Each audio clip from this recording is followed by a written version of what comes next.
कक्षा 11 अध्याय 7 क्रमचय एवं संचय मॉड्यूल 4 में आपका स्वागत है। आज हम करेंगे संचय परिचय, संचय सूत्र, संचय और क्रमचय के संबंध, संचय के गुण तथा नियम, संचय सूत्र पर अभ्यास प्रश्न, वृत्ताकार क्रमचय, संचय और क्रमचय में अंतर तथा कुछ स्मरणीय तथ्य। मान लीजिए 3 टेनिस खिलाड़ियों X, Y और Z का एक समूह है कि 2 खिलाड़ियों की एक टीम बनानी है। ये टीम हम कितनी तरह से बना सकते हैं? XY, YZ और ZX।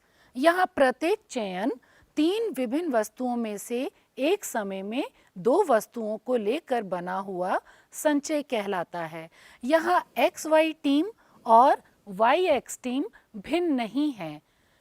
यहाँ YZ और ZY भिन्न नहीं है, ZX और इसी प्रकार XZ भिन्न नहीं है। यहाँ संचय में चयनित वस्तुओं का क्रम महत्वपूर्ण नहीं होता है। जैसे 12 व्यक्ति एक कमरे में मिलते हैं और प्रत्येक व्यक्ति अन्य सभी व्यक्तियों से हाथ मिलाता है। हाथ मिलाने की कुल संख्या का निर्धारण हम किस प्रकार करते हैं?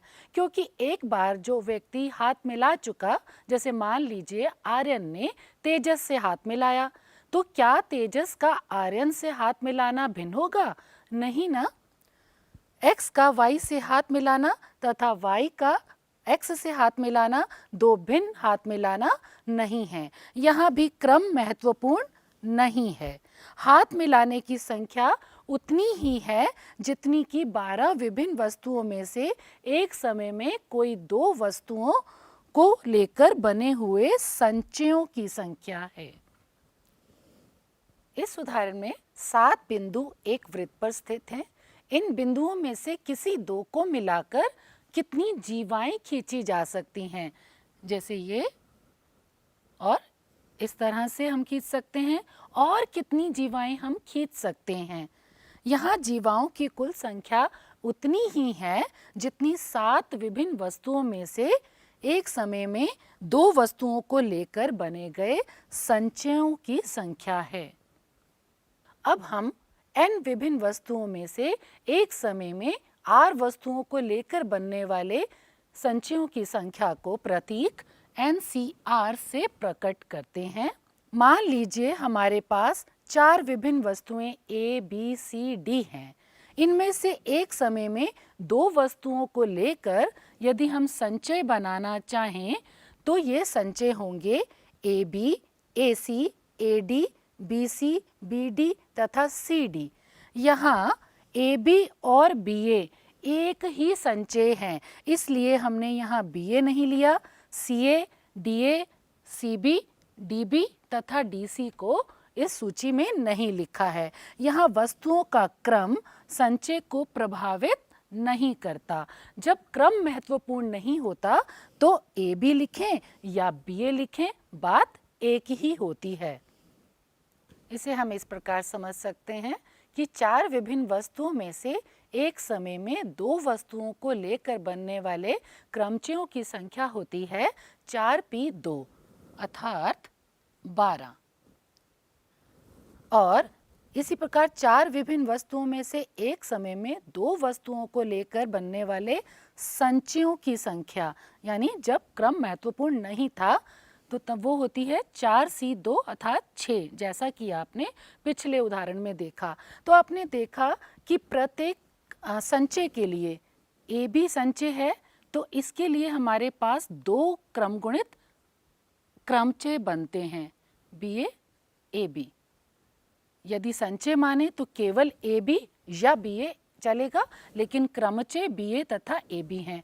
यानी यदि हम संचय को 2 क्रमगुणित से गुणा करते हैं तो हमें प्राप्त होंगे क्रमचय। 4 विभिन्न वस्तुओं में से लिए गए 2 वस्तुओं का क्रमचय बराबर है 4 विभिन्न वस्तुओं में से लिए गए 2 वस्तुओं का संचय गुणा 2 क्रमगुणित। अर्थात इसे हम हल करें तो ये हमारा सूत्र के अनुसार इसका मान आएगा। इस क्रमचय और संचय के अंतर को समझने के लिए हम निम्न उदाहरण देखते हैं। 4 वस्तुएं A, B, C और D में से यदि हमें 3 वस्तुओं का संभव चुनाव करना है, ध्यान दीजिए, चुनाव या चयन, जिसे हम संचय कहते हैं, और सजाना या व्यवस्थित करना, जिसे हम क्रमचय कह सकते हैं, निम्न प्रकार होगा। जब हम संचय करते हैं यानी चयन करते हैं, तो चयन में A, B, C का चयन किसी भी प्रकार हो सकता है, चाहे वो ABC हो चाहे BAC हो। लेकिन जब हम क्रमचय करते हैं तो उन्हीं 3 वस्तुओं को हम 6 प्रकार से व्यवस्थित कर सकते हैं। यहाँ चुनाव में क्रम महत्वपूर्ण नहीं है। उसी तरह से ABD जो संचय में केवल एक व्यवस्था है, लेकिन क्रमचय में वो हमारा 6 तरह से व्यवस्थित हो सकता है। तो 4 वस्तुओं में से जब हमें 3 वस्तुओं का चयन करना है तो हमारे पास संचयों की संख्या है केवल 4, लेकिन हमें उन्हीं 4 में से 3 वस्तुओं को यदि विभिन्न तरह से व्यवस्थित करना है तब हमारे पास क्रमचयों की संख्या है 24। तो आप इन उदाहरणों के आधार पर हम क्रमचय और संचय के संबंध को प्रमेय द्वारा दर्शा सकते हैं। प्रमेय है NPR बराबर NCR गुणा R क्रम गुणित, जहाँ R 0 से बड़ा और N से छोटा या बराबर हो सकता है। अर्थात NCR संचयों में से प्रत्येक के संगत हमारे पास R क्रम गुणित क्रम संचय हैं, क्योंकि प्रत्येक संचय की R वस्तुओं को R क्रम गुणित तरीके से पुनर्व्यवस्थित किया जा सकता है। जैसे कि हमने पिछले उदाहरण में देखा, यदि हम संचय लेते हैं 4 वस्तुओं में से किन्हीं 3 वस्तुओं का, उनमें से एक यदि हम ABC को देखें तो उन्हीं ABC 3 वस्तुओं को हम 6 तरीके से यानी 3 क्रम गुणित तरीके से पुनर्व्यवस्थित कर सकते हैं। ये आपने देखा ही था। तो हम ये कह सकते हैं 4P3 बराबर होगा 4C3 गुणा 3 क्रम गुणित के। तो अतः n विभिन्न वस्तुओं में से एक समय में R वस्तुओं को लेकर बनने वाले क्रमचयों की संख्या NCR है तथा दूसरी ओर ये NPR है। तो इस प्रकार उपयुक्त परिणाम से NPR बराबर NCR गुणा R क्रम गुणित, जिसे खोलने पर हम ये प्राप्त कर सकते हैं NCR का मान NPR बटा R क्रम गुणित, जिसे ये हमें सूत्र प्राप्त होगा N क्रम गुणित बटा N घटा R क्रम गुणित गुणा R क्रम गुणित। विशेष रूप से यदि हम R को N के बराबर लें, यानी चयनित वस्तुएं उतनी ही हों जितनी कुल वस्तुएं हैं, तो हम NCN बराबर 1 ले सकते हैं, क्योंकि अभी आपने सूत्र देखा NCR बराबर N क्रम गुणित बटा N घटा R क्रम गुणित गुणा R क्रम गुणित। तो यहाँ पे R की जगह पर हमने N ले लिया है। तो ऐसा करने से हमें प्राप्त होगा N क्रम गुणित N घटा N क्रम गुणित गुणा N क्रम गुणित। तो N घटा N क्रम गुणित होता है 0, और 0 क्रम गुणित हम पहले से ही परिभाषित कर चुके हैं कि 1 के समान होता है। तो ये रह जाएगा N क्रम गुणित बटा N क्रम गुणित, जो कि होगा 1। तो इस तरह हम इसे परिभाषित कर सकते हैं। इसी तरह हम परिभाषित करते हैं NC0 बराबर 1। अब NC 0 या 0 का अर्थ है कि हमने किसी भी वस्तु का चुनाव नहीं किया है। N वस्तुओं में से एक भी वस्तु ना लेने का केवल एक ही तरीका है, इसलिए हम NC0 को 1 से दिखा सकते हैं। और हम ये कह सकते हैं कि NCR सूत्र R बराबर 0 के लिए भी मान्य है। ये हो जाएगा, यानी R 0 के बड़ा या बराबर हो सकता है और N से छोटा या बराबर हो सकता है। अब हम देखते हैं N अन्य गुण NCN-R बराबर NCR। ये बिल्कुल उसी स्थिति के बराबर है कि जैसे n वस्तुओं में से हमने r वस्तुओं का चयन किया या n वस्तुओं में से n घटा r वस्तुओं का चयन नहीं किया, ये दोनों स्थितियों में इनका मान बराबर होगा, यानी n घटा r वस्तुओं को अस्वीकार करने के समान होगा। तो ये सूत्र हमारे बहुत से प्रश्नों में गणना करने में हमारी सहायता करता है। अब अन्य सूत्र है NCA बराबर NCB। ऐसा केवल एक इन परिस्थिति में संभव है, या तो A और B बराबर हों जिन वस्तुओं का चयन करना है। यदि वो बराबर नहीं है तो A यदि हमारा A का मान N में से B को घटाने पर जो प्राप्त हो रहा है या उसके बराबर हो, या साधारण शब्दों में कहें कि N बराबर यदि A जमा B के बराबर है तो हम इन्हें बराबर कह सकते हैं। इन दोनों का योग यदि N के बराबर है तो, जैसे हमने एक उदाहरण लिया 5C3 बराबर होगा 5C2 के, क्योंकि यहाँ 3 जमा 2 5 के बराबर है। लेकिन दूसरी तरफ यदि हम कुछ लेते हैं 7C3 7C2 के बराबर नहीं होगा, क्योंकि 3 जमा 2 7 के बराबर नहीं है। क्रमचय के एक अन्य उदाहरण को देखें। यहाँ हमारे पास है NC9 बराबर NC8 और हमें ज्ञात करना है NC17। इसे किस तरह कर सकते हैं? हम इसमें संचय के सूत्र को खोलेंगे। n क्रम गुणित बटा n घटा 9 क्रम गुणित गुणा 9 क्रम गुणित। इसी प्रकार सूत्र से हम इसे भी खोल लेंगे। n क्रम गुणित बटा n घटा 8 क्रम गुणित गुणा 8 क्रम गुणित।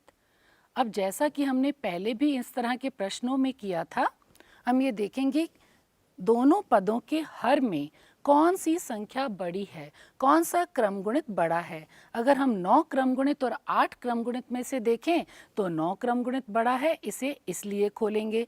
और 9 n घटा 9 क्रम गुणित और n घटा 8 क्रम गुणित की तुलना करें तो n घटा 8 क्रम गुणित बड़ा है, इसे खोलेंगे। तो हम खोल लेते हैं इसे।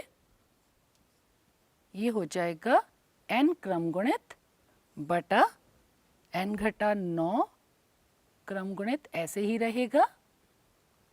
9 क्रम गुणित को खोलेंगे तो ये हो जाएगा 9 गुना 8 क्रम गुणित बराबर n क्रम गुणित बटा n घटा 8 क्रम गुणित को खोलेंगे तो होगा n घटा 8 गुना n घटा 9 क्रम गुणित, और इस तरफ हमारे पास है 8 क्रम गुणित। यदि हम इन दोनों पदों की तुलना करें तो आप देख रहे हैं कि दोनों तरफ हमारे पास n क्रम गुणित है जो कि शून्य नहीं है, इसलिए इसे दोनों तरफ काटा जा सकता है। और इसी प्रकार हमारे पास 8 क्रम गुणित दोनों तरफ हर में है, इसे भी काटा जा सकता है। और n घटा 9 क्रम गुणित n घटा 9 क्रम गुणित इस तरफ है। तो ऐसा करने के बाद हमारे पास शेष हुआ दाएं पक्ष में 1/9 और ये बाएं पक्ष में, और दाएं पक्ष में है 1/n घटा 8। इसे इस प्रकार गुणा करने पर हमें प्राप्त होगा n घटा 8 बराबर 9, और इससे प्राप्त होगा n का मान 9 घटा 8 अर्थात 17। अभी हमें n का मान प्राप्त हुआ है और हमसे पूछा क्या गया है NC17, तो हमें इसका मतलब ज्ञात करना है 17C17। जैसा कि अभी हमने एक सूत्र से किया था कि NCN n वस्तुओं में से n वस्तुओं का ही चयन करने पर मान होता है 1, तो इसका मान भी होगा 1।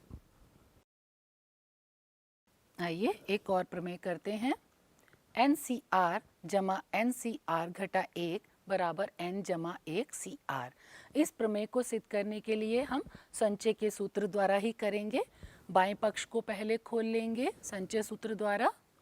n क्रम गुणित बटा n घटा r क्रम गुणित गुना r क्रम गुणित जमा n क्रम गुणित बटा n घटा r। घटा एक जब करेंगे तो वो बाहर घटा होने की वजह से एक जमा का हो जाएगा, तो ये बन जाएगा हमारा n घटा r जमा 1 क्रम गुणित गुना r घटा 1 क्रम गुणित, जिसे हमें बराबर लाना है इसके n जमा 1 CR के। तो आपको जैसे कि पहले भी हल किया था, हमने देखा था कि ये दोनों पदों में हमारे पास जो क्रम गुणित बड़ा है हम तुलना करके उसे खोलेंगे। यदि r के पद की तुलना करें तो r क्रम गुणित बड़ा है, इसलिए हम इसे खोलेंगे। और यदि इन दोनों पदों की तुलना करें तो n घटा r जमा 1 ये क्रम गुणित का पद बड़ा है, हम इसे खोलेंगे। तो इसे खोलने के बाद हमारे पास n क्रम गुणित बटा n घटा r ऐसे ही लिखेंगे। r क्रम गुणित खोलने पर होगा r गुणा r घटा 1 क्रम गुणित, और इस पद में इससे हमें खोलना है, ये है योग का चिन्ह है, n क्रम गुणित n घटा r जमा 1 गुणा n घटा r क्रम गुणित, और यहाँ पे r घटा 1 क्रम गुणित वैसे का वैसे ही लिखेंगे, इसमें हमने कुछ परिवर्तन नहीं किया है। अब यदि हम इन दो पदों की तुलना करें तो इन दोनों में हम देखते हैं कि अंश में, दोनों पदों के अंश में n क्रम गुणित उभयनिष्ठ है, उसे हम बाहर ले सकते हैं। और इन दोनों पदों के हरों में r घटा 1 क्रम गुणित उभयनिष्ठ है और n घटा r क्रम गुणित उभयनिष्ठ है, इन्हें हम बाहर ले लेते हैं।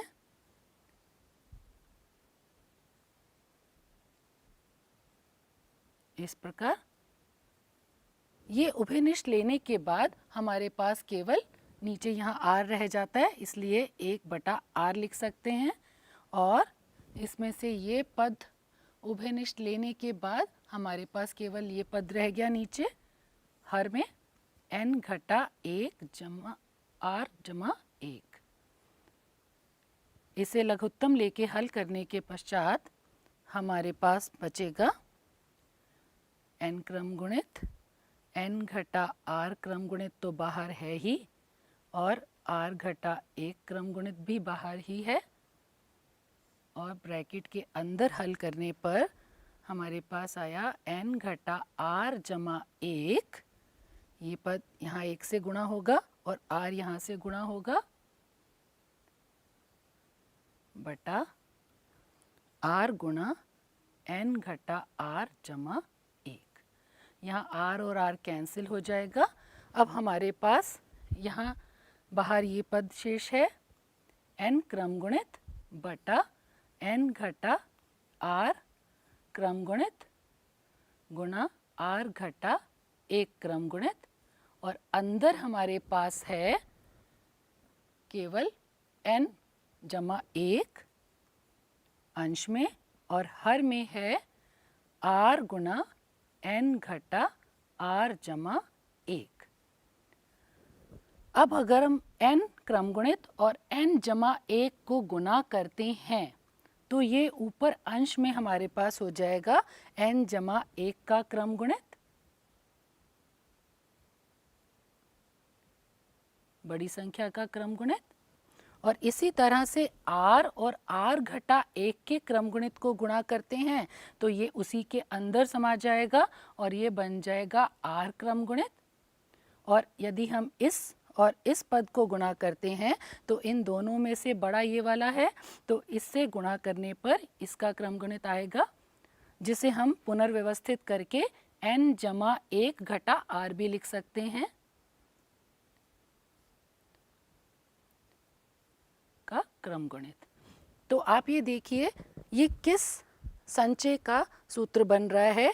n जमा 1 वस्तुओं में से r वस्तुओं के चुनाव का सूत्र बन रहा है, अर्थात ये हुआ n जमा 1 c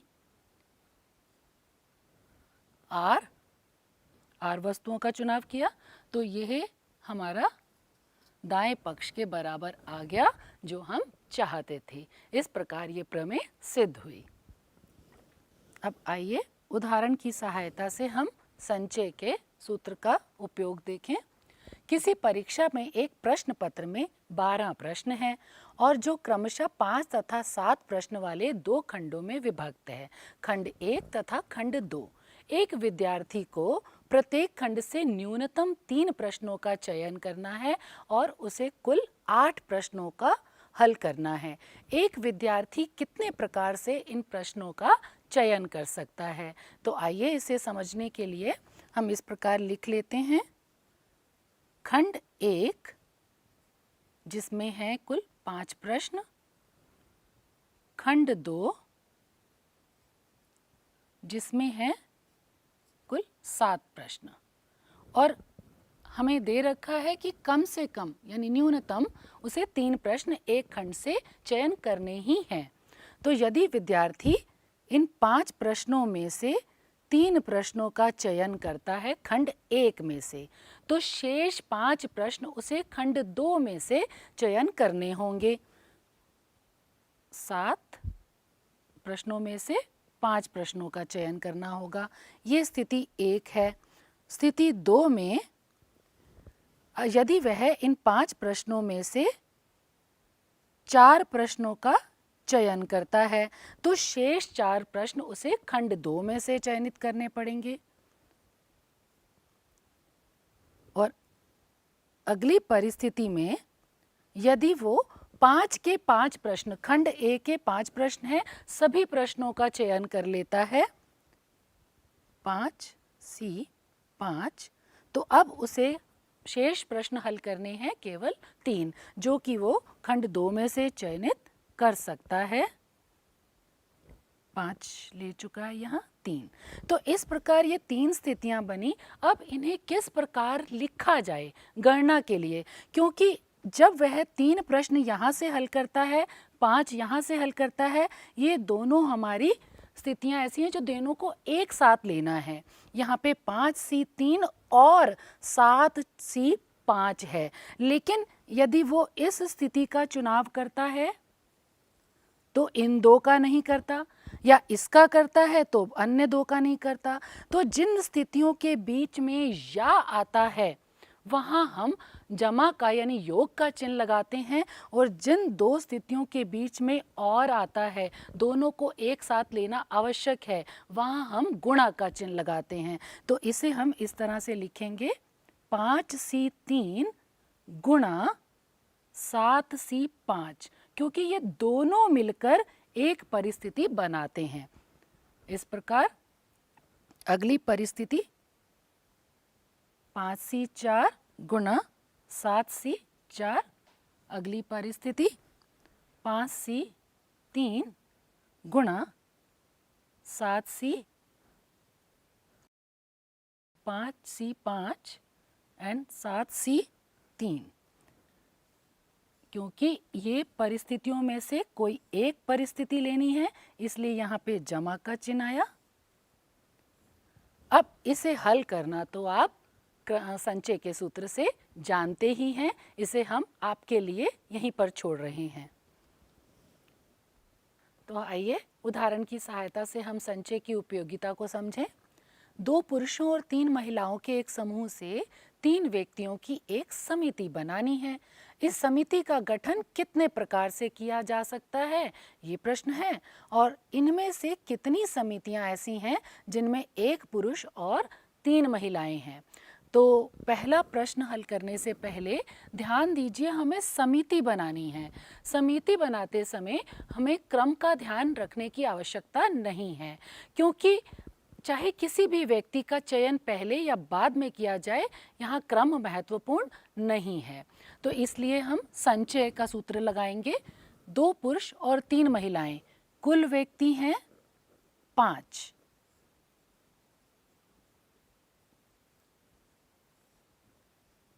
और समिति में चयन कितने लोगों का करना है? 3 लोगों का। तो इसे हम संचय के सूत्र से इस प्रकार लिख सकते हैं। यदि हम इसे खोलेंगे तो ये बनेगा 5 क्रम गुणित बटा 3 क्रम गुणित 5 घटा 3 अर्थात 2 क्रम गुणित। इसे हल करेंगे 5 गुना 4 गुना 3 क्रम गुणित बटा 3 क्रम गुणित गुणा 2 क्रम गुणित। ये दोनों कट जाएगा। इसे हल करने के बाद हमारे पास शेष आएगा 10। अर्थात हम 10 तरह से समिति का गठन कर सकते हैं जब हमारे पास कुल 5 व्यक्ति हैं और समिति में 3 व्यक्ति लेने हैं। अब आइए दूसरे भाग को हल करते हैं। यहाँ हमें एक परिस्थिति दे दी गई है कि हमें 1 पुरुष और 3 महिलाएं तो समिति में लेनी ही हैं। तो 2 पुरुष हैं कुल, उनमें से 1 पुरुष को लेना आवश्यक है। 2 पुरुष हैं और महिलाएं कितनी हैं? 3। अर्थात हमें तीनों महिलाएं लेनी हैं।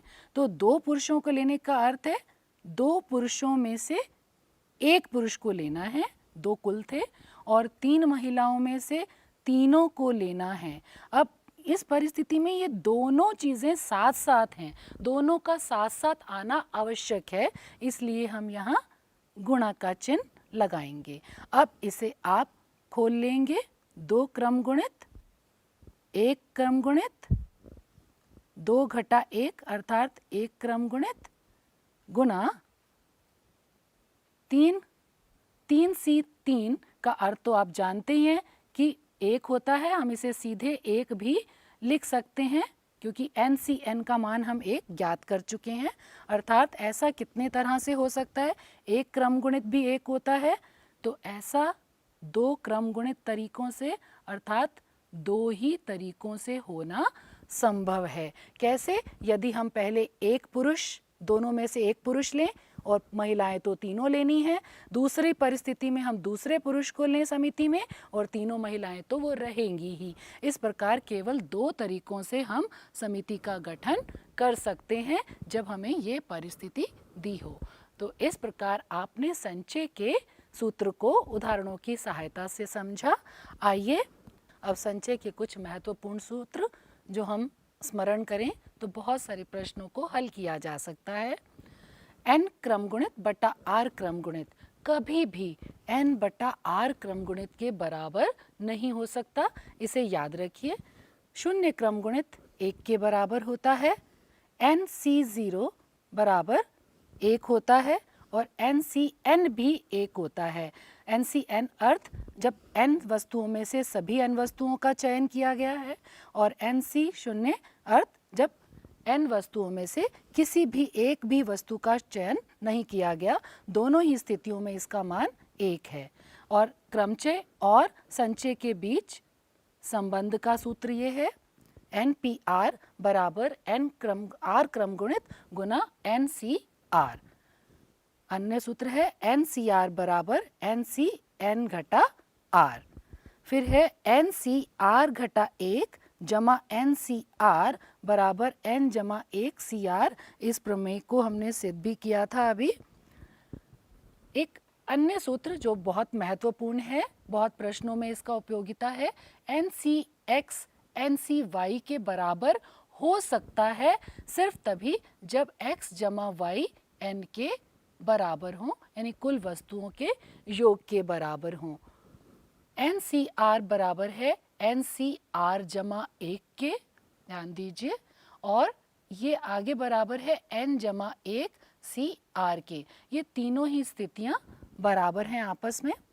NCR बराबर है N बटा R घटा N घटा 1 CR घटा 1 के।